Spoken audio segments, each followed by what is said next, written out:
atarian. Bizkaiko Foru Aldundia, Bizkaia denontzat.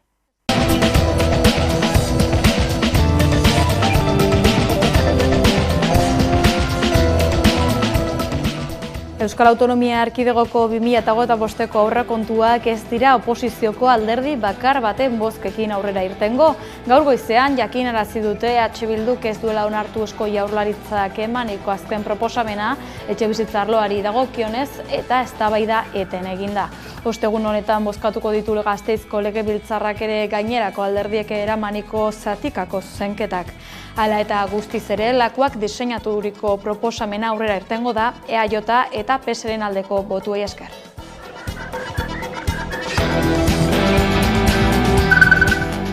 LAB sindikatuak delegatuen batzar nazionala ospatu du gaur goizean Bilbon, bertan Euskal Herrirako gutxieneko soldata propioa eta lanaldiaren murrizketa hainbat eremutan lortu izana aldarrikatu du zentralak besteak beste. Gutxieneko soldata hemen eta orain irabakitzea lortzen ari gara. Madrilen 37 orduko lanastaren murrizketen ari dira. Eta berriro ere ikusi ditugu elkarrizketa sozialaren mugak. COEk ezezko borobila eman dio aldarrikapen horri. Hemen Euskal Herrian greba orokorra egin genuen 35 orduen alde. Eta lortu dugu hainbat eremutan 35 orduak ezartzea.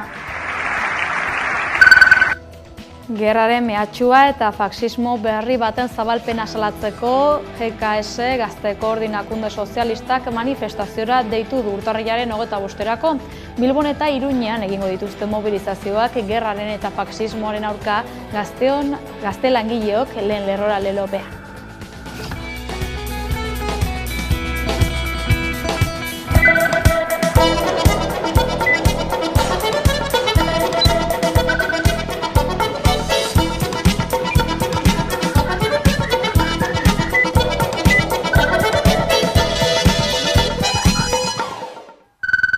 Ongi etorri guztioi, Eusko Jaurlaritza osatzen duten alderdiek, hau da EAJ eta PSek eta EH Bilduk ez dute akordiorik lortu Gasteizko gobernuaren 2025ko aurrekontu proiektuaren inguruan. Negoziazioa murgildurik egon dira gaur arte, baina koalizio abertzaleak ez du onartu Ogasun Sailak eskainetako azken proposamena, Bingen Zupiria Segurtasun Sailburuak Euskadi Irratian iragarri duenez, eta hortaz gobernuak bukatutzat jo du koalizioarekin egin duen negoziazio prozesua.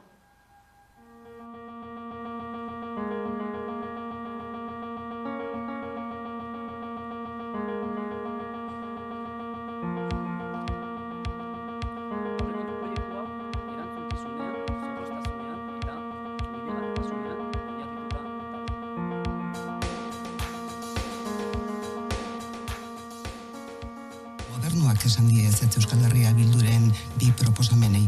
Uste dut bi proposamen oso potolo direla.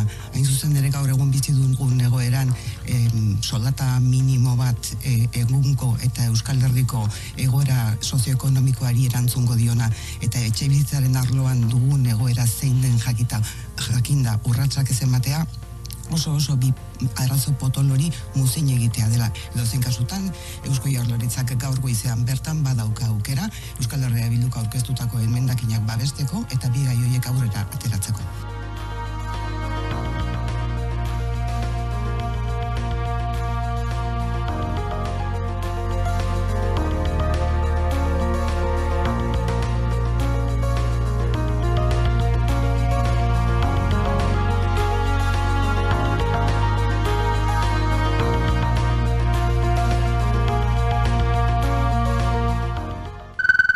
Bilabonan, Xuar Herri Plataformak antolaturiko elkartasun jaialdia ospatuko da datorren larun batean.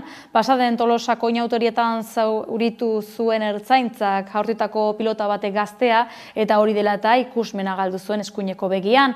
Bildutako dirua mediku eta auzitegietako kostuei aurre egiteko bideratuko da.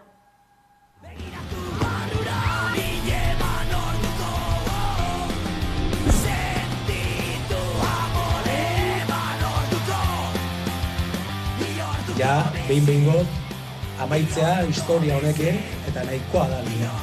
Hauek diala, ertzaintzak erabiltzen ditu korrekzioak eta hoien dia Tolosan erabilitako proiektzioa. Bada garaia aldatzeko gauzak eta asko baino. Baixi besteren argia eta itzalako natzea. Batzean igatzen dugu dautagunaren tamaina. Bide luzea dugu egiteko, oraindik, baina denok batera lortuko dugu. Mila esker berriz, ona gerturatzeagatik. Eskerrik asko zuen konpromezu eta kritikotasunagatik. Violentzia polizialik ez, bada garaia gauzak aldatzea.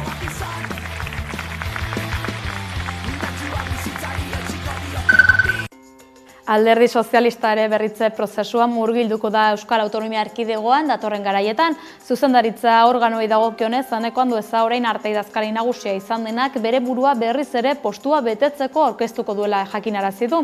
Anduezak sozialistek atzo Bilboko Euskalduna Jauregian ospaturiko ezoiko komite nazionalean eman zuen ezagutzera bere erabakia. Datorren 4 urteetarako erronka bere gain hartzeko indarra eta gogoa bazituela azpimarratu zuen PSeko idazkari nagusia.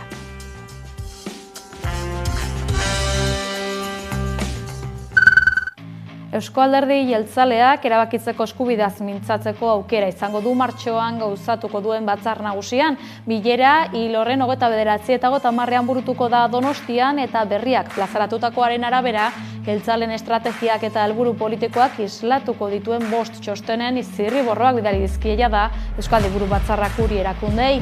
Erabakitzeko eskubideari dagokionez, dokumentu horietako batek burujabetza osoari eta Euskadi nazioa dela aitortzari egiten dio referentzia, besteak beste. Gerraren mehatxua eta faxismo berri baten zabalpena salatzeko mobilizazioak deitu ditu Gazte Koordinadora Sozialistak. Urtarrilaren 25ean manifestazioak egingo dituzte Bilbon eta Iruñean, ostegun honetan Gasteizen egindako agerraldian jakitera eman dutenez.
Eider Perez Aristizabal oreretarra baldintzapeko askatasunean geratu da etxeratek jakinarazi duenez. Auzitegi Nazional Espainiarreko espetxe zaintzako epaile zentralaren ebazpenaren bidez geratu da aske 23 urteko espetxealdiaren ostean.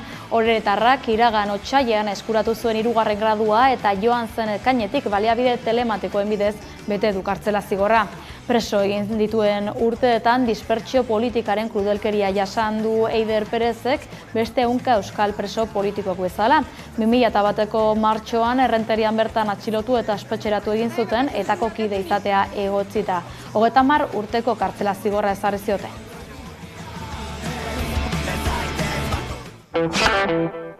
Larrialditik indarraldira Nafarroa osoan hizkuntza eskubideak bermatzeko unea da defendatu du Euskalgintzaren Kontseiluak Iruñean. 1986ko Euskararen Foru Legearen 38. urteurrenaren atarian urgentziazko neurrien dekalogo aurkeztu dute Kontseiluak eta berago osatzen duten Nafarroko eragileek. Ostegun honetan, Euskalgintzaren Kontseiluak eta Nafarroako eragileek Nafarroan Euskararen larrialditik indarraldirako bidea egiteko urgentziazko neurrien dekalogoa aurkeztu dute. Agerraldia 1986ko Euskararen Foru Legearen 38. urteurrenaren bezperan egin dute eta bertan Euskararentzat arkitektura juridiko berri bat sortzea eskatu dute zonifikazioa gaindituz eta Nafarroa osora ofizialtasuna zabaltzeko helburuarekin. Azaroaren 30ean Euskararen nazioarteko egunaren atarian Kontseilua osatzen duten gizarte eragileen ordezkariek 2025 begira larrialditik indarraldira jauz egiteko deia luzatu zuten. Erakundei baita eragile politiko eta sozialei ere eskatu zieten euskararen normalizazioa agenda politiko eta sozialaren erdigunean kokatzeko. Oraingoan, azken urteotan aurrerapenak izan direla onartu arren, Kontseiluak azpimarratu du oraindik ere aurreko inertzia batzuek bere horretan jarraitzen dutela eta euskararen egoerari dagokionez, Nafarroan bidegabekeria ugari izaten jarraitzen dela. Testuinguru horretan eta abenduaren 15ean Euskararen Foru Legearen 38. urteurrena ospatzeko gutxi falta denean, Kontseiluak adierazi du etorkizunera begiratzeko eta egin beharrekoari arreta jartzeko unea dela. Horrez gain, datorren urteetarako oinarriak ezartzeko garaia dela nabarmendu dute. Horretarako, Nafarroako gobernuari eskatu diote hainbat gakoren gainean determinazioz aritzeko eta nabarmendu dute bide horretan urratsak ematen bide lagun izango dituztela. Besteak beste, arkitektura juridikoa aldatzea ezinbestekoa dela adierazi dute eta euskararen lege berri baten behar azpimarratu du Euskalgintzaren Kontseiluak, Nafar guztien hizkuntza eskubideak bermatuko dituena, zonifikazioa gaindituko duena eta Nafarroa osora ofizialtasuna edatuko duena. Era berean, Euskalgintzaren Kontseiluak deia egin du administrazioa euskalduntzeko, euskararen aurrekontu handitzeko eta hezkuntza sistemak belaunaldi berriak euskalduntzeko sistema bat abian jartzeko. Dekalogoan, helduen euskalduntzaren sektorea egonkortu eta indartzeko behar azpimarratu du Kontseiluak, baita arlo sozioekonomikoa euskalduntzeko neurriak hartzearen garrantziare. Halaber, euskarazko hedabideak babestearen aldeko apustua egin dute. Iruñeko Euskalgintza plataformak manifestazioa gauzatu zuen atzo arratsaldean Nafarroako hiriburuan Iruñeko auzo guztietako aurreskolak euskaraz izan daitezen aldarrikatzeko. Iruñeko Euskalgintza plataformak Iruñeko auzo guztietan euskarazko eskaintzarik ez dagoela salatu du. Horretarako beste behin Iruñeko kaleak hartu dituzte Iruñeko udalari auzo guztietan euskarazko murgiltze eredua eskatzeko. Gaurkoan elkartu gara hemen, bertze behin, aldarrikatzeko Iruñeko auzo guztietan aurreskolak euskaraz nahi ditugula murgiltze ereduan. Badira hainbat urte honekin ari garela eta iruditzen zaigu oraingo udal honek erakoak egin beharko lituzkela eta mugimenduak egin beharko lituzkela jendartean egon den aldarrikapen honi kasu egiteko. Izan ere, adierazi dutenez, Iruñeko udalak 12 aurreskola kudeatzen ditu, zeinetan bakarrean euskarazko murgiltze eredua dagoen. Oraindik zabalpen handia egin daitekela argi utzi dute. Iruñeko Euskalgintzaren arabera, udalak administrazio publiko bezala eskualde mailako edo gutxiengoen hizkuntzen Europako gutunaren printzipioei jarraitu beharko lioke. Horrela, beraz, udalak eskaintzen dituen heziketa zerbitzuetan eta hortaz aurreskoletan ondorengo helburuetara bideratu beharko lituzke bere erabaki eta praktikak. Euskara sustatzeko ekintza gurutzea, euskara ikertzeko baliabideak eskaintzea eta euskaraz ikasteko baliabideak jartzea besteak beste. Euskalgintzaren arabera, aurreskolen kasuan ere euskarazko irakaskuntza eta zerbitzuek neurri bereziak behar dituzte. Horregatik, hain zuzen ere, udalak Europako gutunak dioenari erreparatu behar diola uste du. Baiko horreta esperantzarekin atera dira kalera Euskalgintzakoak oraingo honetan. Gaur bertan udalarekin bilera izanen dute.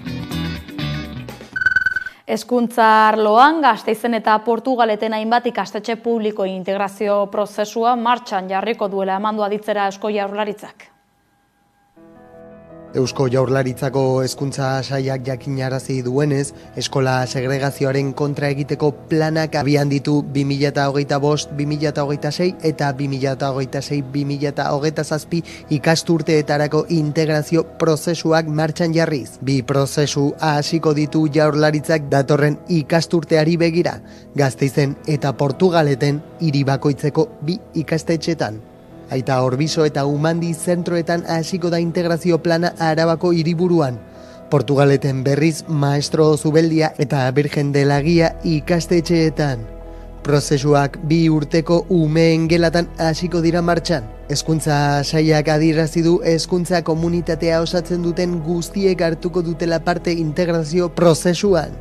Zentroetako irakasle, ikasle eta senideak hain zuzen. Prozesu horien helburu nagusia ikasle bakoitzak kalitatezko hezkuntza jasoko duela bermatzea da. Jaurlaritzaren asmoa auzoetako aniztasunaren aberastasuna aprobetxatuko duen hezkuntza proiektuak diseinatzea eta komunitateetako haur eta nerabe guztien erabateko garapena sustatzea da. Helburu hauek lortzeko irakasle taldeak indartu eta ikasleentzat egokiagoak egiteko zentroetako espazioak berrikusiko ditu Jaurlaritzak besteak beste.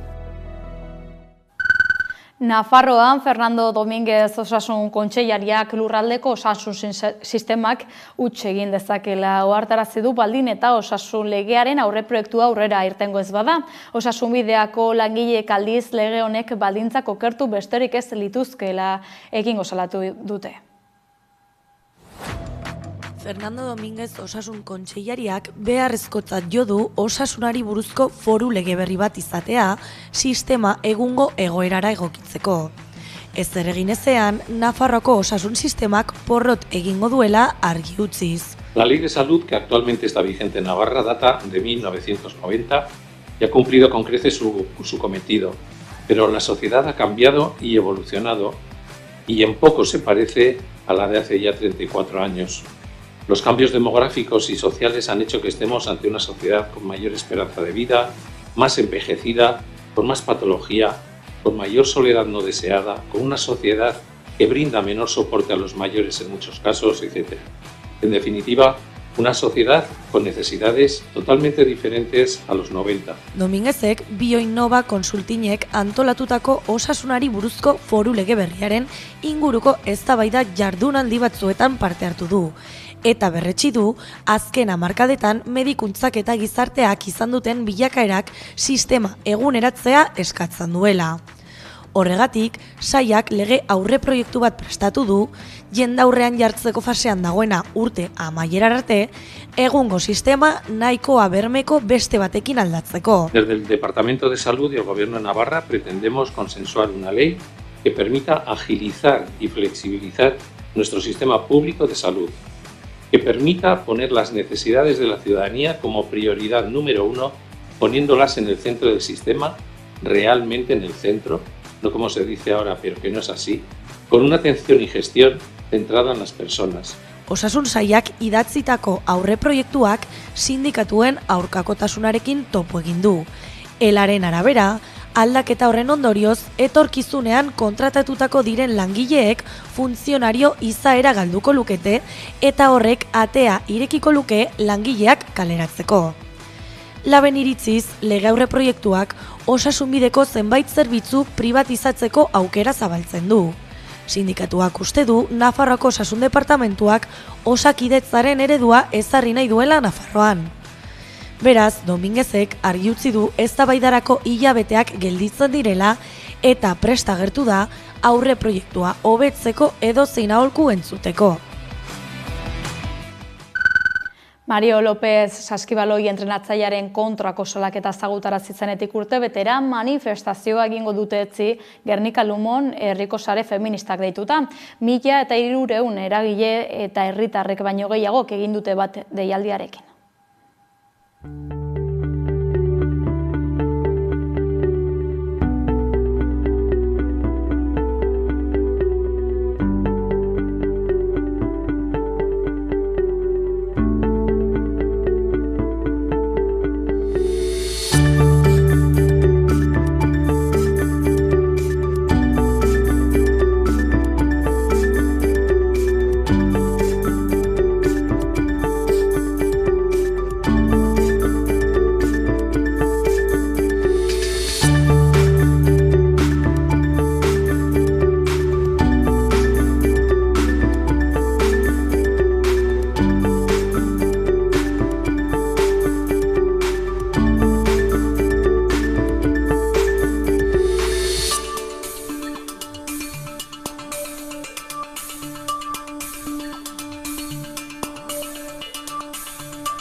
Pasaian duela aste terdi jazotako erailketa matxistaren harira heriotza bat gertatu da azken orduotan. Izan ere, hiltzaileak bere bikotekide Ana Leonor erailtzeko erabili zuen armaren jabea hilda topatu du ertzaintzak Oiartzunen bere bizilekuan. Ertzaintzak hilda aurkitu du Pasaian azaroaren 30ean egindako erailketa matxistan erabilitako armaren jabea. Hildakoa gizon bat da ustezko hiltzailearen laguna. Ertzaintzak deklarazioa hartu zion gertakarien hurrengo egunean El Diario Vasco eta EITBek ezagutarazi duten moduan. El Diario Vasco gainera suzko arma gizonaren izenean erregistratuta zegoela zehaztu du. Asteazken goizean patrulla bat Oiartzuneko kanpinera joan zen gizonarekin hitz egitera, eta orduan gorpua aurkitu zuten. Ertzaintzak Pasaiako erailketaren hurrengo egunean jaso zion deklarazioa gizonari, erabilitako arma berea zela egiaztatu ondoren. Lakuako segurtasun sailak F agentziari gertakariak baieztatu dizkio gizonaren gorpua aurkitu dela bere buruaz beste egin ondoren, baina ez dute horri buruzko beste daturik baieztatu edo gezurtatu, ikerketari dagokion gaia den heinean. Gorpua eguerdiko ordu biterdietan Auzitegi Medikuntzako Euskal Institutura eraman dute. Pasaden astelenean Realak akziodunen batzarra ospatu zuen Donostian, bertan Jokin Aperribai presidenteak klubak ertzaintzari azalpenak eskatu dizkiola jakinarazi du Amaia Zabarteren kasuari dagokionez. Akziodunen batzarra egin du gaur Realak Donostiako Kursal jauregian eta segurtasunari buruz mintzatu da bertan Jokin Aperribai klubeko presidentea. Esan duenez, segurtasun neurri gehiago ari dira hartzen istilurik ez egoteko. Azken aldian istiluak izan dira Realak Anoeta estadioan jokatu dituen Europa Ligako partidetan. Bereziki larriena martxoaren 5ean gertatu zen Realak eta Paris Saint-Germainek Anoetan jokatu zuten txapeldunen ligako partidaren aurretik. Gertaera horretan Amaia Zabarte Gipuzkoarra buruan larri zauritu zuten ertzaintzaren oldarri baten ondorioz. Irudienez, foan pilota batekin jo zuten eta kaleratutako irudiek erakusten dute ertzain batek ostikoa eman ziola 54 urteko emakumeari lurrean zegoela haren albotik igarotzean. Zabarte errondo pasalekuko errepide arteko lorategi batean zegoen, sakelakoarentzako seinalea bilatzen inolako istiluetan parte hartu gabe. Hala ere, ospitalera eraman behar izan zuten buruan jasandako kolpe latzaren ondorio sortutako zauri larriengatik. Bere bizitza arriskuan egon zen, kaskezurra 2 lekutan hautsi baitzitzaion. Hala ere, familiak jarritako salaketak ez zuen hasieran aurrera egin eta Ana Isabel Perez Asenjo epaileak auzia artxibatu zuen. Orduan, familiaren abokatu Iker Sarriegik helegitea aurkeztu zuen, gerora argitaratutako irudi argigarriak mahai gainean jarriz eta oldarria bertatik bertara ikusi zuten lekuko batzuen testigantzak kontuan hartzeko eskatu zuen. Gipuzkoako probintzia auzitegiak helegitea onartu zuen eta auzibidea berriz ere zabaltzeko agindua eman zuen. Joseba Noboa Amaia Zabarteren senarrak hitza hartu du galderen eta eskaeren txandan. Esan du eskertzen dituela Jokin Aperribaik familiari egindako telefono deiak, baina salatu du Realak ez duela gertaera hori publikoki kondenatu eta ez duela kritikatu ertzaintzak egun hartan egindakoa. Aperribaik erantzun egin dio, adieraziz ez zuela komunikazio publiko bat egitea egokitzat jo, baizik eta gertu egoteko beharra sentitu zuela. Gabon festen atarian San Tomas eguneko azoka aurkeztu du gaur Bilboko udalak.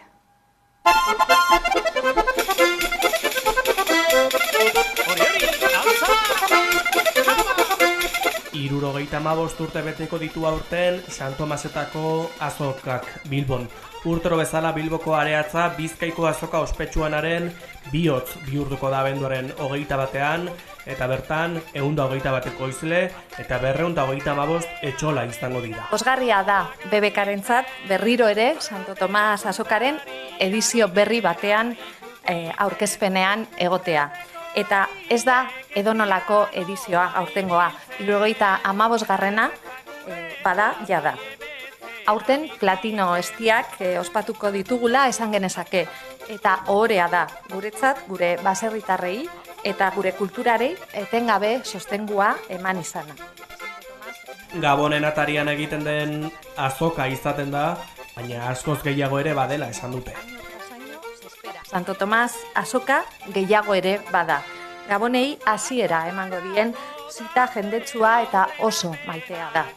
Datozen eguneko giro berezian murgiltzen joateko aukera paregabea.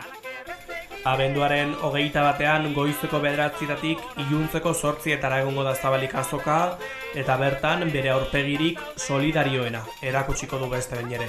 Izan ere, Bisubi Fundazioaren eskutik, Gernikako Babarrunen 4.500 anoa prestatuko dituzte, 4 euroren truke eskuratu ahal izango direnak. Jasotako dirua Bizkaian gizarteratzearen eta ongizatearen alde lan egiten duten elkartentzako bideratuko da.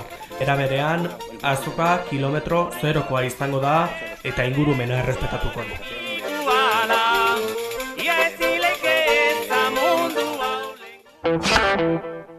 Gaur goizean, Labek delegatuen batzar nazionala ospatu du Bilbon, informazio gehiago dauka Xabi Alok. Lab sindikatuak delegatuen bilera nazionala egin du Bilboko Bizkaia frontoian, bertan Garbiñe Aranburu koordinatzaile orokorrak esan du, gutxieneko soldata hemen eta orain erabaki behar dela, eta horretarako baldintza berriak sortu direla, aldarrikatu du.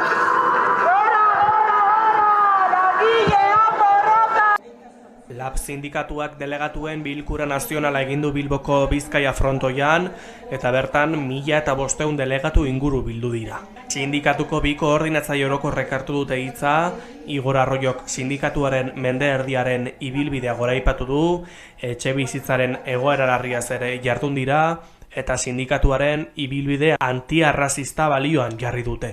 Euskal Herria harrera herria dela azpimarratu dute Txefierroko idazkari antiarrazistak eta Inaut Aramendi eta Argitxu Dufo Ipar Euskal Herriko militanteek. Aurten lan istripuan hil diren beharginak gogoan hartu eta irailean aurkeztutako dinamika konfederaleko aldarrikapenak plazaratu dituzte. Garbiñe Aranburu koordinatzaile orokorrak esan du gutxieneko soldata hemen eta orain ezarri behar dela eta horretarako baldintza berriak sortu direla nabarmendu du. Gutxieneko soldata hemen eta orain erabakitzea lortzen ari gara. Madrilen 37 urteko lanastari buruz hizketan ari dira. Eta berriro ere ikusi ditugu elkarrizketa sozialaren mugak. COEk ezezko borobila eman dio aldarrikapen horri. Hemen Euskal Herrian greba orokorra egin genuen 35 orduen alde, eta lortu dugu hainbat eremutan 35 orduak ezartzea, eta estatua maila lanaldi nahiko baxuagoak izatea. Lanaldi murrizketa ere Euskal Herrian egin dezagun posible, egungo erronkei aurre egiteko goazen 30 orduko lanastera. Alokairu eta etxebizitzen prezioak gora eta gora. Ez dago bizi proiektu duinik etxebizitza eskubiderik gabe. Gure komunitatean ere milaka eta milaka dira etxebizitzarekin arazoa dutena. Bagoaz urrats berriak ematera, aintzindari berriro ere. Zerbitzu publikoen defentsan beti tinko. Euskal Eskola Publiko Komunitariorako bidean urratsak ematen ari gara. Eta orain urtebete lehen greba feminista orokorrak zaintzaren eraldaketaren beharra ikusgarri egin zuen. Eta jarraitzen dugu gehiengo sindikaleko beste sindikatu batzuekin eta mugimendu feministarekin batera. Esku jarraitzen dugu zaintza sistema publiko komunitarioa eratzeko ahaleginean. Horren ostean manifestazioan abiatu dira Arriaga plazar arte, eta bertan ekitaldia gauzatu dute. Idiazabal eta Erronkariko Ardilatxa esnearen ekoizleek bizi duten egoera larriaren berri eman zuen atzo goizean egineko agerraldian, esnearen prezio baxuak ekoizpen kostuarekin bat ez datozela azaltzearekin batera.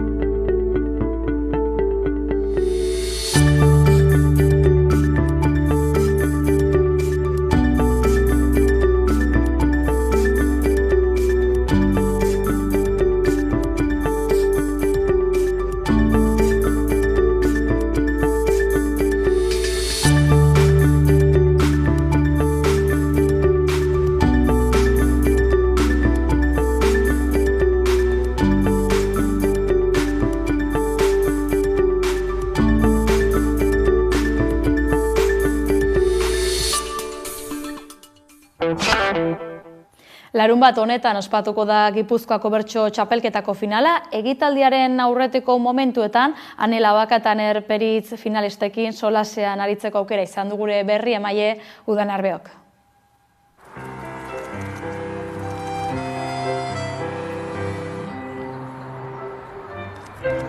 Larunbat honetan Gipuzkoako bertso txapelketaren finala jokatuko da, hemen atzean daukadan ilumen jendez gainezka egongo da eta holtza gainean 8 berritua izango da, belaunaldi ezberdinek osatua. Aner Peritz eta Ane Labaka bertsolari eta finalistekin egoteko aukera izan dugu. Niretzat da 6. saioa finalaia. Eta, luze joan zait esan da hori, batez ere gu Andonien Eritz eta Hirurok udaberritik hasi ginelako. Orduan, bai, sensazioa daukat denbora asko izan dela eta kontu horiek bai, baina gero pozik nago esan da eta ibilbidea ez dut gaizkitzat hartzen esan da. Saio batzuekin gustora geratu naiz besteekin baino eta kontu horiek ere bai, baina behintzat, igual da, azken amaiera gustoko eman dio dalako, baina bai adibidez geratu nintzela final laurdenetan pixa bat arantzatxoarekin eta pena ematen zidan hor kalera joateak eta ez nintzen joan eta edukin duen aukera buelta emateko eta final erditan kantatzeko eta hor ja egindakoarekin oso gustura eta oso sensazionarekin geratu nintzen orduan. Bai, daukat txapelketa luzearen sensazioa, ondorioz bere luzetasun horretan ezinbestekoak zituen gora berak pasa izanarena ere bai, baina gustura eta pozik nago. Nago gogoz, indarrez eta ilusioz egia esan, final hontarako. Bai ezinbestean konparatzen dut nire aurreko finalarekin duela 5 urte izan zana, eta duela 5 urte bai sentitzen dut iritsi nintzela oso nekatuta, oso agortuta, hori udaberritik egin nuelako, fasez fase finalera iristeko bide bat, eta bide hori izan zela oso intensoa eta emozionalki ere oso kaineroa. Eta urten eukidet zortea aurreko finalista izan nintzen ez udazkenean hasteko, eta orduan beranduago sartu naizen ez trenera ezberdina izan da, ez izan da intensoa eta emozionalki ere bai nahiko kaineroa, baina askoz kontzentratuagoa edo laburragoa denboran behintzat ez. Eta iruditzen zait ez naizela iritsi hainekatuta eta hain agortuta. Daukat gogo handia finalean kantatzeko eta oraindik iruditzen zait asko daukadala emateko eta hori emateko gogoz etorriko naiz ilun bera. Ez dakit da nire aurrenengo finala eta nire aurrenengo txapelketa, orduan da handia eta inondik ere esperoen duena eta nire espektatibetan ere etzegoena esan nahi dut. Neuzkan gauza batzuk helburutzat edo asmotzat edo intentziotzat jartzen dituenak, baina ja konplitu dituen. Orduan, finala niretzat da aukera handi bat, aukera berri bat eta aukera berezi bat oraindik ongi irudikatzen ez dudana. Orduan, nahiko nuke kokatu eta kokatzen hasi eta iritsi kokatuta saiora eta dimensio hori onerako erabiltzen saiatu eta ez dizadala gain hartu. Orduan, horretan asmatzen baldin badut, gero aukera hori dagoen ezkero eta hori dena egin daiteken ezkero, nahiko nuke asmatu gozatzen eta ondo pasatzen egia esan da. Larunbatean arratsaldeko 5 ekingo diote finalari.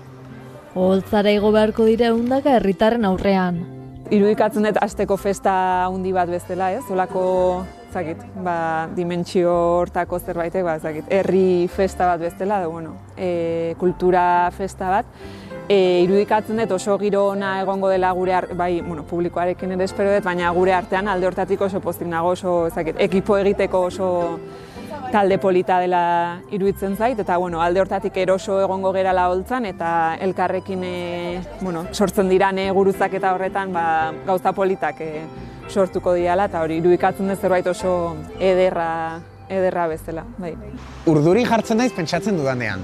Pentsatzen ez baduten naiz urduri jartzen, orduan, eta ez naiz ari denbora guztian hori presente edukitzen ere, orduan.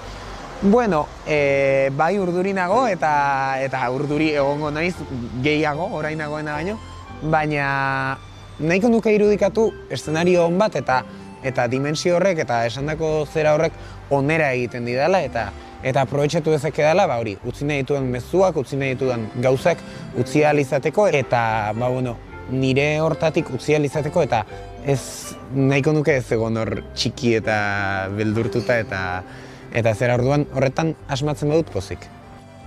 Bertsolarien estereotipo hautsi eta irudi orokorra aldatzen joan da azken urteotan. Horren isla izango du finalak ere, inoiz baino emakume gehiago ariko baitira kantuan.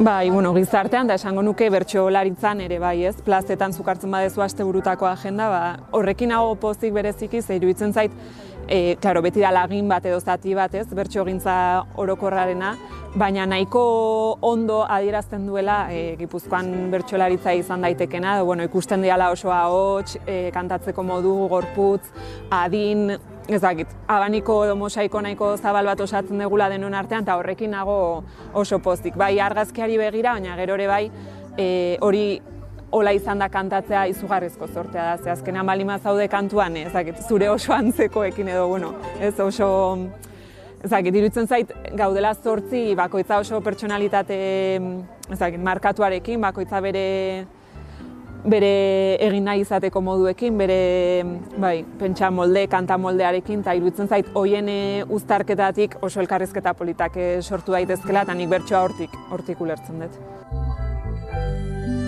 Uste dut badela gauza batzuen erakusgarri eta gauza batzuen parte, eta gauza horiek uste dut utzi ditzakegula, eta aldi berean zergatik ez inkluso izan daitekeela, zer gehiago falta da ikusteko modu bat, eta horri ere begiratu behar digula, esan nahi dut positiboa bada, eta gauzak aldatu dira, eta gauza berria datoz, baina, eman dezakela aukera bat pentsatzeko, zer egin dugu eta zer gehiago egin nahiko genuke, eta norantz jarri nahiko genuke norantza. Orduan, 8 horrek uste dut horren irudi bat eman dezakeela, eta irudi horri erantzuten asmatu beharko genukeela, edo asmatzeko asmoa eduki beharko genukeela bintzat. 8 prest da finalerako norberak bere ibilia du eta bere ibilbide izango du larunbat arratsaldeko saioan ere.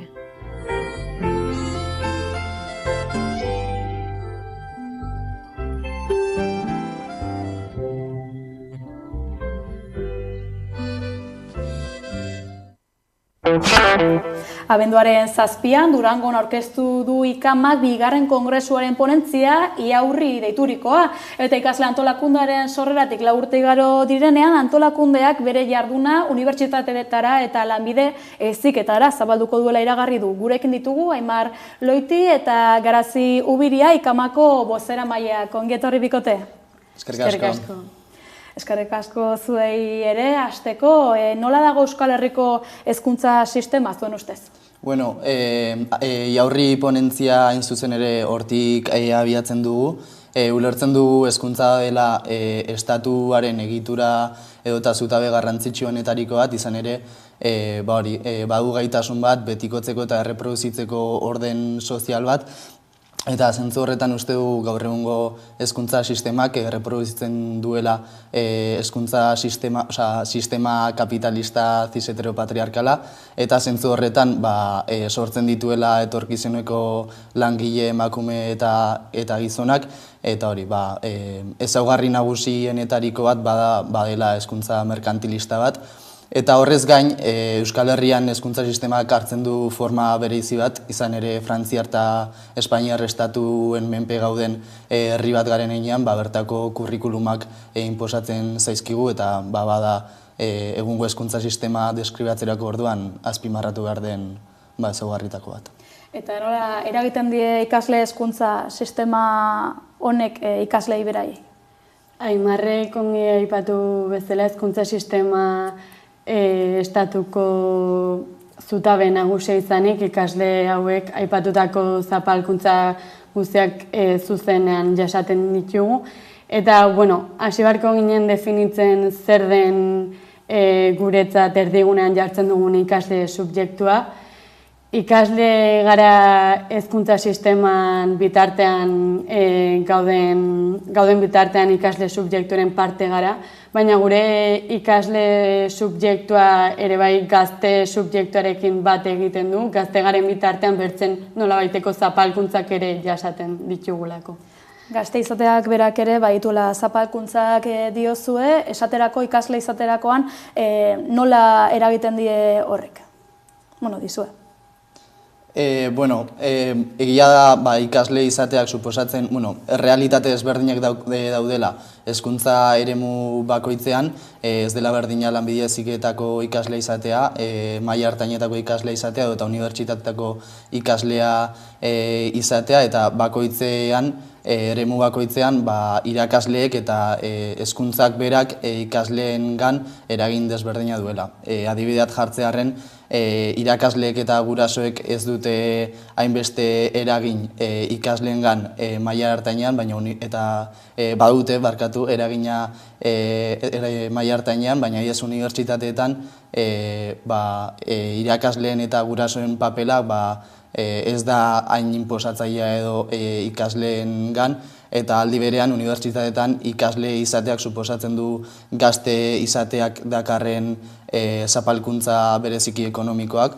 Esaterako unibertsitateko matrikulaz gain ordaindu behar direlako etxebizitza bat, eta gaur egun etxebizitzaren egoerak zuzenean zeharkatzen du ikasleria, garraioa unibertsitateko kampusetara joateko eta bar.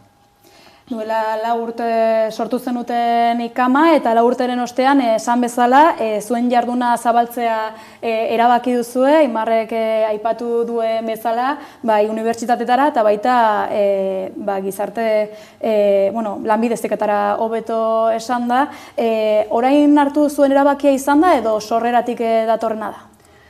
Azken kongresoan aipatutako, ateretako ondorio bat izan da, ez genuela ulertzen ongi zergaitik bigarren derrigorrezko hezkuntzan gure jarduna eten behar zen, eta horregatik aurrera pauso bat eman dugu gure jarduna unibertsitatetara eta lanbide heziketara ere bai zabalduz.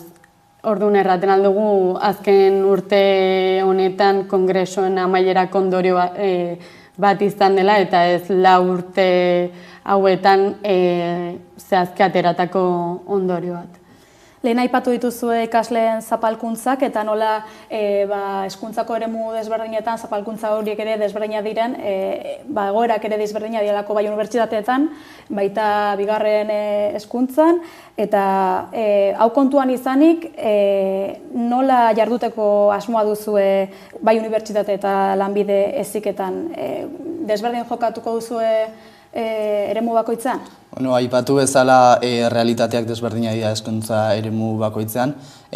Antolakundeak berak ere forma desberdinak hartzen ditu eremu bakoitzean, eta realitate bakoitzari erantzun bat eman behar dio, eta beraz konjunturara eta realitate berara egokitzerakoan forma desberdinak hartuko ditu eremu bakoitzean. Baina, beti ere dinamika edo jardun propio baten baitan lurreratuko dugu jarduna eremu guztietan. Eta hori lortzerako bidean, zein izango da zuen hurrengo urratsa? Behin ikama berria aurkeztuta, orain egiten ari garena da ikastetxeetan eta kampusetako fakultateetan aurkezpenak, eta zentzu horretan helburua izango da ikama bera sozializatzea, ezagutzera eramatera, eta kongresuan ateratako ondorio eta gako nagusiak ezagutzera eramatera. Eta horren ondoren badugu mugarri bat, hain zuzen ere martxoaren 20an, Euskal Herriko hiriburuetan mobilizatuko gara ikasleok aldarri nagusi bezala independentzia harturik. Izan ere uste dugu ponentzian jasotzen dugun helburu edo mugarri, amaierako mugarri horretara iristeko, hezkuntza sistema publiko eta komunitariora iristeko hezkuntza propio baten beharra badugula, eta horretara iristeko independentzia dela Euskal Herriak behar duen tresna. Beraz, zabalkundean jarriko duzu orain arreta eta gainera mobilizazioa ere egingo duzue Euskal Hezkuntza sistema publiko komunitarioaren alde. Ponentziari dagokionez bada beste puntu garrantzitsu bat, Euskal Kurrikuluma aipatzen duzue bertan, azaldu iguzue pixka bat gehiago. Euskal Herrian gaur egun bi estaturen menpe, Frantziar eta Espainia estaturen menpe dago, eta Euskal Herriko ikasleok ere bai Frantziako eta Espainiako kurrikulumak guri inposatzen zaizkigu, eta horregatik ere bai guk ezinbestekoa ulertzen dugu Euskal Herriak bere kurrikulum propioa eraiki behar duela, eta Euskal Herriak bere kurrikulum propioa eraikitzerako orduan, gu bertan hor egonen gara gure hezkuntza sistema publiko eta komunitarioa izan dadila eta hori eraikitzerako orduan. Eta aurrera begira, zein erronka identifikatu dituzue hezkuntzari begira eta nola egingo diozue aurre antolakunde moduan? Bueno, aipatu dugun bezala, guk mugarri bezala dugun hezkuntza sistema da Euskal Hezkuntza Sistema Publiko eta Komunitarioa, eta zentzu horretan dagokiguna ikasle estrategia artikulatzea eta ikasleria, balore eta ideia aurrerako eta eraldatzeien baitan artikulatzea, eta horretan jardungo dugu. Beti ere kontuan izan da ikamak ez duela bide hori bakarrik egingo eta elkarlanean jardungo dugula, zoru komun bat eta balore eta ideia batzuk partekatzen ditugun eragile eta norbanakoekin. Eta azkenik, zemezu helarazieneko zenukete?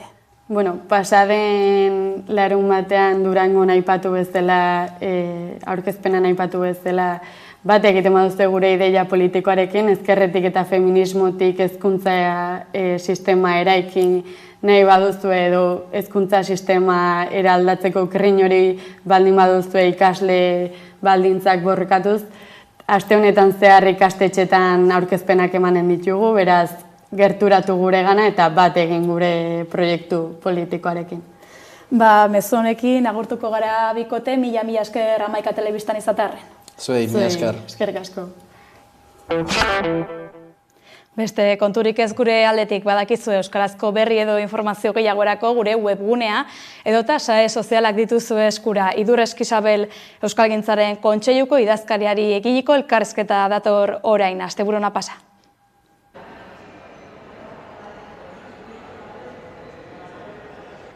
Euskararen nazioarteko egunean egin dugu hitzordua Idurre Eskisabelekin. 2 urte daramatza Euskalgintzaren Kontseiluko idazkari nagusi eta berarekin euskararen egoeraz mintzatu gara. Urtebete igaro da Euskalgintzaren Kontseiluak deituta euskararen aurkako oldarraldia salatzeko Bilboko kaleak bete zituztela. Euskalgintzak indar erakustaldia egin zuen egun horretan. Egun hori oso garrantzitsua zen, hain zuzen ere garbi daukagulako oldarraldi handi bat ari garela bizitzen euskararen normalizazioaren aurka, ezta? Eta horren forma gorena momentu honetan Euskal Herriko parte batean, zehazki autonomi erkidegoan eta Nafarroako parte batean, oldarraldi judiziala da. Orduan guretzako oso garrantzitsua zen egun hori adierazi nahi genulako adostasun sozial handi baten kontrako oldarra dildi bat dela gainera.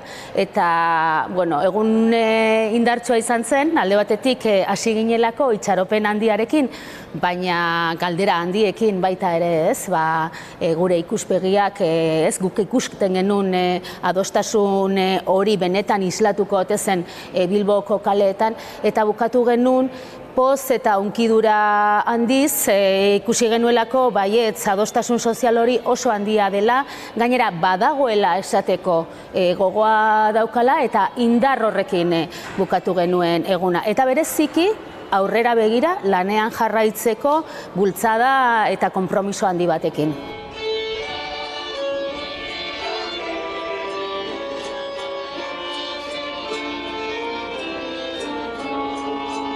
Ez nuke esango manifestazioa bera mugarri bat izan denik, ez dut uste dagoenik aurreko bat eta ondorengo bat manifestazioak ezartzen duena. Zer izan zen berezia azaroaren lauan? Nolabait aurreko kezka horri, hainbat faktore soziolinguistiko deskriba genitzake, euskararen estatusaren egoeraren auzia bera erantz geniezaioke, baina nolabait lehen aipatu dudan oldarraldi bat gertatu dela azken urteetan, artean, bereziki oldarraldi juridikoa izan dena autonomia erkidegoan eta Nafarroan, baina oinarrian baita ere badaukana oldarraldi diskurtsibo bat, politiko bat eta mediatiko bat, ezta? Eta horrek lehengoeten edo motelaldi edo geratze edo kezka horri beste handi bat erantzi zion. Orduan ez nuke esango aurreko bat eta ondorengo bat dagoenik, baina behar bada bai manifestazio horrek ezarri zuela mugarri bat berriro ere euskaltzaletasunaren artean batetik, baina bestetik hizkuntz berdintasunaren alde dagoen jendearen artean, esateko adostasuna hor dagoela, asko garela eta batzuetan hori elkarrekin gauzatzea, gorpuzteak eta ikusteak arnasa eta begirada berriak ematen dizkigula, ezta? Oldarraldiari berari dagokionez, esate baterako oldarraldi judizialari, bai ekarri du kontzientzia hartze bat, ekarri du esate baterako herrietan aktibatzea halako epaiak eta gertatzen direnean, tokian tokiko erreakzioak, manifestazioaren biharamunean kontseilutik protokolo bat proposatu genuen eta aktibatu da eta erantzun da eta horrek sortzen du giro bat euskaltzaletasunaren eta euskararen normalizazioaren alde, baina bestetik oldarraldiak oso indartsu segitzen du, ezta? Orduan tentsio horretan gaude eta tentsio horretatik ateratzeko bokazioz eta nolabait irtenbidea euskararen normalizazio eta biziberritzera eramateko gogoz. Euskararen normalizazio eta biziberritze prozesuaren azken hamarkadetako susperraldia moteldu denaren zantzuak agerikoak dira azken urteetan eta horren aurrean Euskalgintzaren Kontseiluak adierazi du euskara eta euskaliztunen komunitatea larrialdi linguistikoan dagoela. Lehen da Europako hizkuntz berdintasunaren aldeko sarea, urteko batzarra hemen egin du, Europako 80 elkarte eta hango ordezkariak izan ditugu hementxe, eta han onartu zen ebazpenetako bat, kontseiluak aurkeztutakoa horixe izan zen, ezta? Adieraztea euskara larrialdi linguistikoan dagoela, euskaliztun komunitatea hizkuntza larrialdian dagoela. Pixka bat kontseiluan eta kontseilua osatzen dugun eragileen artean gogoeta zen egoera honek izendapen komun bat behar duela, diagnostiko komun bat, hain zuzen ere gauzak ondo izendatzetik, diagnostiko onak egitetik abiatzen delako gero irtenbidea jartzea ere. Larrialdi linguistikoan gaudela esatea asko kostatu zaigu, nahiz eta hartzen badugun azken inkesta soziolinguistikoa, horra agertzen diren datu eta joera askok horixe erakusten diguten. Edo estatusari begira jartzen bagara, oraindik ere Euskal Herriko zati handienean euskara ez da ofiziala, ez dauka nor izatearen gutxieneko aitortzarik. Edo etorkizunera begira jartzen bagara, globalizazio testu inguru honetan erronkak ikaragarriak dira, ezta? Orduan, larrialdian gaudela esateko elementu asko dauzkagu, diodan bezala diagnostiko zuzen bat egitea ezinbestekoa iruditzen zaigu irtenbide egoki bat bilatzen hasteko, baina ez dugu nahi larrialdian geratu. Ez dugu esaten larrialdian gaudenik gustatzen zaigulako, aitzitik ez genuke nahi inola ere larrialdi hau adierazi inoiz, baina esaten dugu, uste dugulako lehendabiziko urratsa dela larrialdiari berari buelta emateko. Nolabait, lehentasunezko, urgentziazko neurriak hartzen hasteko beste noranzko baten jarriko gaituztenak. Eta horregatik, euskararen egunaren harira plazaratu dugun adierazpenaren leloa eta hemendik aurrera erabili eta zabaldu nahi dugun mezua horixe da. Larrialdian gaudela, baina larrialditik irtetzeko garaiz gaudela. Larrialditik indarraldirako bidea egiten hasteko gonbidapena da egin nahi duguna eta mahai gainean jarri nahi dugun eskaintza. Ikusten dugun gauzetako bat da euskararen erabilera soziala ahula dela. Gu jarri nahi dugu begia hori zergatik gertatzen den, eta uste dugu hor egiturazko arazo batzuk daudela. Esate baterako, Iñaki Jurrebaso soziolinguistaren tesiak, azken boladan hain gora aipatua izan denak, oso ondo deskribatzen du hori guztia demolinguistikari lotuta, ez? Bere ondorioa da, Euskal Herri osoa aintzate harturik euskara zerdaretan baino errazago aritzen garenok 8% baino ez garela. Eta aldiz, erabilera 17% pasatxokoa. Beraz, aukera dugun ia guztietan, erosotasun gutxieneko ematen zaigun guztietan erabili egiten dugula euskara. Beraz, bestelako arazo batzuk ikusten ditugu egiturazkoak, hau da, ezagutza arin horretatik sakonago edo euskararen benetako jabetza izatera pasatzerako arazo edo ezintasuna, ezta? Hau da, egiturazko arazoak daude erabilera apal horren oinarrian, eta hoiei egin nahi diegu azpimarra, eta dei egin nahi dugu hoiek zuzentzeko politika publiko sendoak behar direla. Historian zehar hainbatetan egon da euskarakin kalarrian, eta aspaldi egin bezala, egoera iraultzeko esperantza egon badago oraindik. Bai, ez da aurreneko aldia Euskaldunon komunitateak geure burua kinka honetan ikusten duguna, ez da? Esate baterako aurreneko euskararen egun hartara bagoaz, duela 75 urteko egun hartara, garai hartako adierazpena hasten zen, esanez, eri gaizki dago euskara ilurren ez esatearren, ez da? Holako deskripzio ia apokaliptiko batetik. Baina, Euskaldunon eta euskaltzaleen komunitateak asmatu du, edo asmatu zuen egoera hartan, susperraldi bat osatzen, euskara noranaiko egiten, eta 21. mende honen 2. hamarkadaraino bizirik ekartzen. Horregatik sinetsita gaude, ez dela hau egiten dugun lehen aldia, eta garaiz gaudela, pres gaudela, benetako neurriak hartuz gero, benetan indartsu arituz gero, ez beste 75, baizik eta beste bizitza luze oparo bat emateko euskarari eta euskaldunon komunitateari. Egoera horren aurrean, denon lana da indarraldi horretan indarre egitea. Gure esku gauza asko dauzkagu egiteko, esate baterako, momentu honetan gu egiten ari garena, elkarrekin euskaraz egin. Eta euskaraz egin, euskaraz egitea erraztu bestei, ez da? Euskal kultur unibertsoan murgildu, hizkuntza eskubideak zapaltzen dizkigutenean euskararen telefonora edo behatokira jo.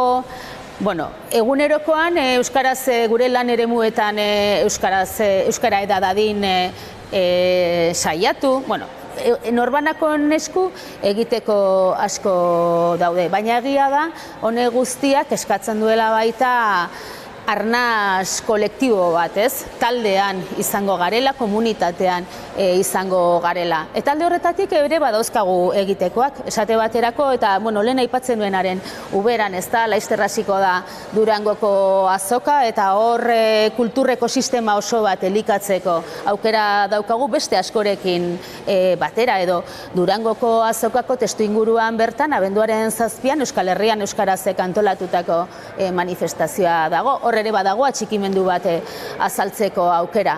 Euskaraldia dator udaberrian, hor ere izango dugu elkarrekin eta komunitatean eragiteko aukera. Eta bai, datorren abendurako kontseiluak nahi du mobilizazio sozial erraldoi bat aurrera eraman, nolabait larrialditik indarraldirako bide hori markatzeko, uste dugulako garrantzitsua dela. Norbanako on ekimena, baina norbanako ok elkarren babesean komunitatean jostea eta aritzea.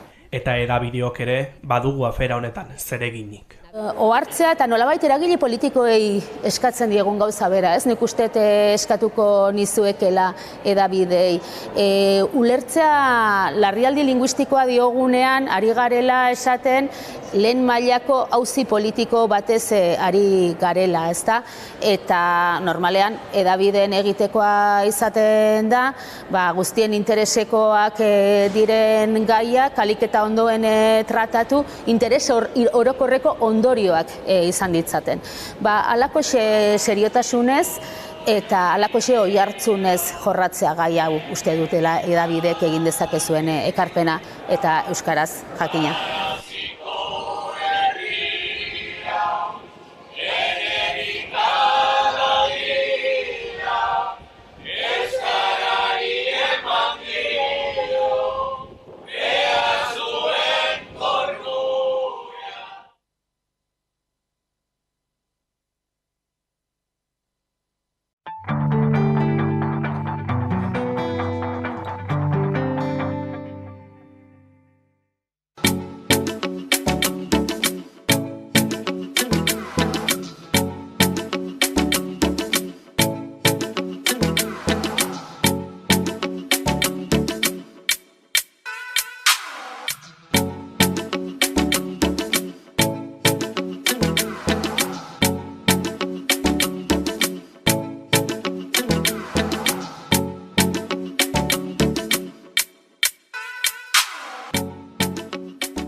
Ongi etorriak M saiora. Hemen gaude, bigarren denboraldi honetan, aditu eta arituak laguntzeko intentzioarekin, edo, gaiak mahai gaineratu, eta horien inguruan hausnartzeko gakoen bila edo. Eta gaurkoan, pilpilean eta asko hitz egin den gai bat ekarriko dugu gurera, zen, denak dakigu komunikatzeko moduak aldatu direla. Zeharo aldatu direla eta gu geuk, helduok, etxetik irtetzen algera noizbait, telefonorik gabe.